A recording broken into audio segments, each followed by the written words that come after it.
औज़ुबिल्लाहिमिनश्शैतानिर्रजीम बिस्मिल्लाहिर्रहमानिर्रहीम। अस्सलाम वालेकुम डियर स्टूडेंट्स।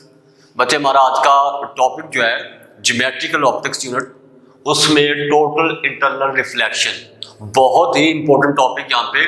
इससे पहले रिफ्रैक्शन ऑफ लाइट हमने पढ़ा, तो टोटल इंटरनल रिफ्लेक्शन जो है बहुत ही इंपॉर्टेंट टॉपिक है। देखें जरा इसमें कि हम जानते हैं कि जब लाइट जो है वो, जिस तरह हमने रिफ्रैक्शन ऑफ लाइट में पढ़ा कि जब लाइट जो है वो एयर मीडियम से ग्लास स्लैब में दाखिल होती है तो वो नॉर्मल की जानिब झुक जाती है। यहाँ पे हम बात करते हैं कि जब लाइट रे जो है वो denser medium to rare medium जाती है। डेंसर मीडियम मींस कि ग्लास मीडियम, ग्लास से जब वो एयर में जाती है, और रेयर मीडियम, एयर को रेयर मीडियम कहा जा रहा है। ग्लास डेंसर मीडियम, एयर जो है वो रेयर मीडियम में। तो जब ग्लास से एयर में लाइट रे जाती है तो वो नॉर्मल से दूर चली जाती है, और हम जैसे जैसे एंगल ऑफ इंसिडेंस को इंक्रीज करेंगे, एंगल ऑफ जो रिफ्रैक्शन है वो भी बढ़ता जाता है। जरा बात सुने यहाँ पे, टोटल इंटरनल रिफ्लेक्शन क्या है। When the angle of incidence becomes larger than critical angle, no refraction occurs, the entire light is reflected back in denser medium, this is known as total internal reflection। जिस तरह हम बात कर चुके हैं already कि जब लाइट डेंसर मीडियम से रेयर मीडियम में जाती है तो वो नॉर्मल से दूर होती जाती है। हम एंगल ऑफ इंसिडेंस को इंक्रीज करेंगे, एंगल ऑफ रिफ्रैक्शन जो है वो भी बढ़ता जाएगा। तो एक टाइम ऐसा आता है कि जहाँ पे एंगल ऑफ इंसिडेंस की किसी खास वैल्यू के लिए एंगल ऑफ रिफ्रैक्शन जो है वो 90 डिग्री का हो जाता है। उस वक्त का हमारे पास जो एंगल ऑफ इंसिडेंस होगा वो क्रिटिकल कहलाएगा। अगर हम एंगल ऑफ इंसिडेंस को मजीद बढ़ाते हैं तो जो एंगल ऑफ रिफ्रैक्शन होगा वो भी बढ़ेगा। जब angle of incidence critical angle से हम बढ़ा देते हैं तो फिर तमाम की तमाम लाइट जो है वो उसी मीडियम में वापस रिफ्लेक्ट हो जाती है, रिफ्रैक्ट नहीं होगी, फिर उसी डेंसर मीडियम में वापस चली जाएगी, और ये प्रोसेस जो है इसको हम टोटल इंटरनल रिफ्लेक्शन का नाम देते हैं।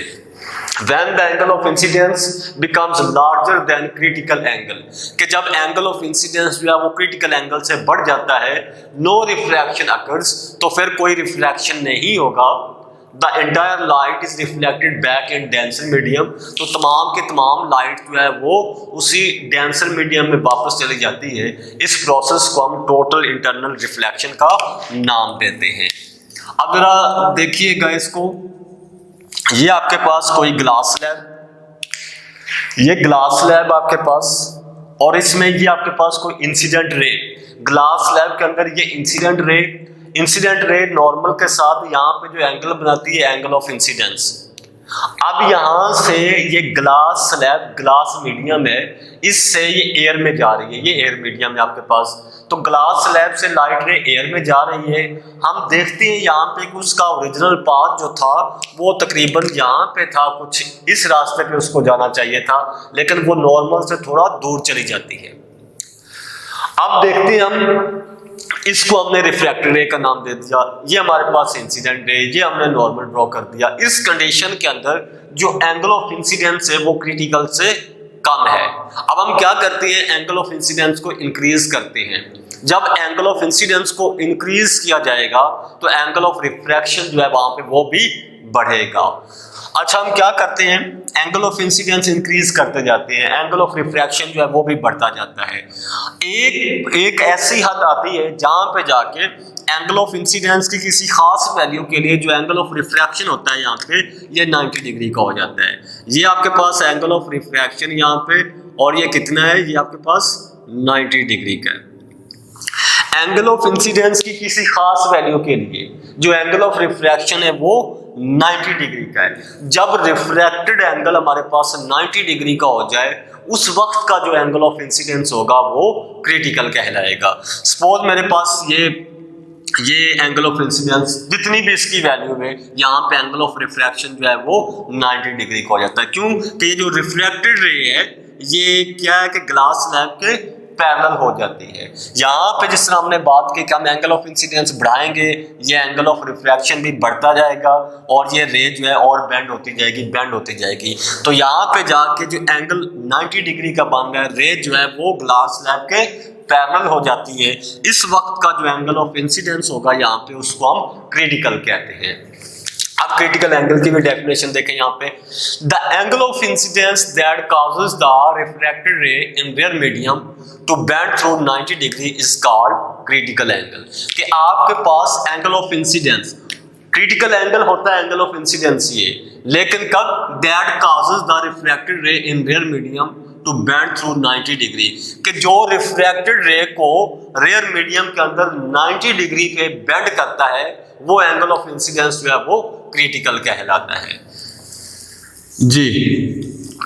The angle of incidence that causes the refracted ray in rear medium to bend through 90 degree is called critical angle। कि वो angle of incidence जो रिफ्रैक्टेड रे को रेयर मीडियम में 90 डिग्री के एंगल पे बेंड करता है, एंगल ऑफ क्रिटिकल एंगल कहलाता है। अब जरा बात सुनिएगा, यहाँ पे angle of incidence is equal to critical.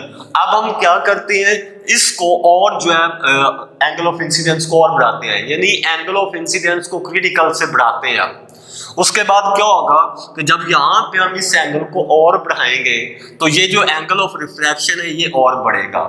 अब इसके बाद अगर ये और बढ़ेगा तो ये रे जो है यहाँ पे देखें थर्ड फिगर में जाके, कि इसमें अगर हम एंगल ऑफ इंसिडेंस को मजीद बढ़ाते हैं, ये एंगल ऑफ इंसिडेंस इसको मजीद बढ़ाएंगे तो एंगल ऑफ रिफ्रैक्शन भी बढ़ेगा।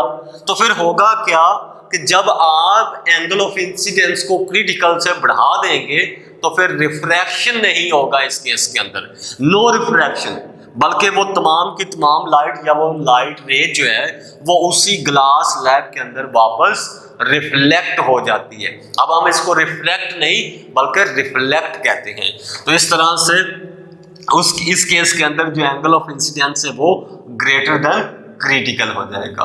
तो जब angle of incidence critical angle से बढ़ जाए और लाइट रे जो है वो उसी डेंसर मीडियम में वापस रिफ्लेक्ट हो जाए, इस प्रोसेस को हम टोटल इंटरनल रिफ्लेक्शन का नाम देते हैं। तो इसमें शॉर्ट क्वेश्चन के हवाले से बड़ी दो इंपॉर्टेंट बातें, एक तो टोटल इंटरनल रिफ्लेक्शन की डेफिनेशन, दूसरा आपके पास क्रिटिकल एंगल जो है वो क्या था। तीन डायग्राम थे, तीन सिचुएशन है यहाँ पे, एक में angle of incidence less than critical, दूसरे में angle of incidence equal critical, तीसरे में आपके पास angle of incidence greater than critical. तो तीन सिचुएशंस आपको यहाँ पे बताई गई हैं। तो एक बार फिर से सुनिएगा, यहाँ पे टोटल इंटरनल रिफ्लेक्शन क्या है, when the angle of incidence becomes larger than critical, कि जब एंगल ऑफ इंसिडेंस जो है वो क्रिटिकल एंगल से बढ़ जाए तो उस सूरत में कोई रिफ्रैक्शन जो है वो नहीं होगा। The entire light is reflect back into the denser medium, तो तमाम के तमाम लाइट जो है वो डेंसर मीडियम में वापस रिफ्लेक्ट होती है। इस प्रोसेस को हम टोटल इंटरनल रिफ्लेक्शन का नाम देते हैं। इस तरह से critical angle, the angle of incidence that causes the reflected ray in rare medium to bend through 90 degree is called critical angle. तो बच्चे ये था हमारा आज का टॉपिक। इंशाल्लाह नेक्स्ट वीडियो में चल के हम एक और टॉपिक भी है जी ऑप्टिक्स से, वो डिस्कस करेंगे। तब तक अपना ख्याल रखिएगा। अल्लाह हाफिज।